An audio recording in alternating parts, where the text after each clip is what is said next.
বিশ্ববিখ্যাত ইনচিয়ন বিমানবন্দরের আদলে।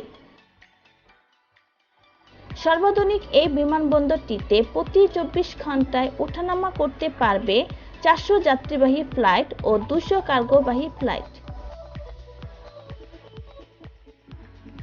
এছাড়া প্রতি বছর কমপক্ষে 1,20,00,000 যাত্রী চেক ইন ও চেক আউটের সুবিধা থাকবে এই বিমানবন্দরে।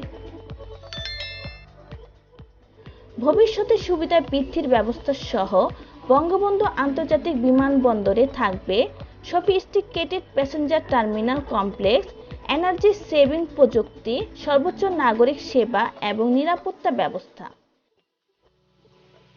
বিমানবন্দর থেকে বের হয়ে যাত্রীরা যেন 8 ঘন্টার মধ্যে গুলিস্তানের জিরো পয়েন্টে পৌঁছাতে পারে সেজন্য গড়ে তোলা হবে সড়ক স্থাপনা সহ নানা অবকাঠামো। 2035 সালের পর রাজধানীর পাশে আরেকটি আন্তর্জাতিক বিমানবন্দরের প্রয়োজনীয়তা জরুরি হয়ে উঠবে। এখনো সরকার শাহজালালে থার্ড টার্মিনাল নির্মাণ কাজ করছে, কিন্তু রানওয়ে তৈরি হচ্ছে না। এটা চালু করলে বিমানবন্দরের সক্ষমতা কিছুটা বাড়বে।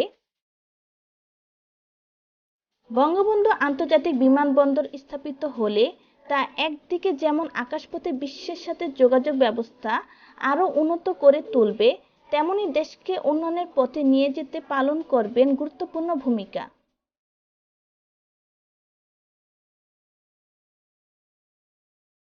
দেশের ইতিহাসে সর্ববৃহৎ এ প্রকল্পের নির্মাণ কাজ দ্রুত সফলতার সাথে শেষ হয়, এমনটি প্রত্যাশা করছে দেশের মানুষ।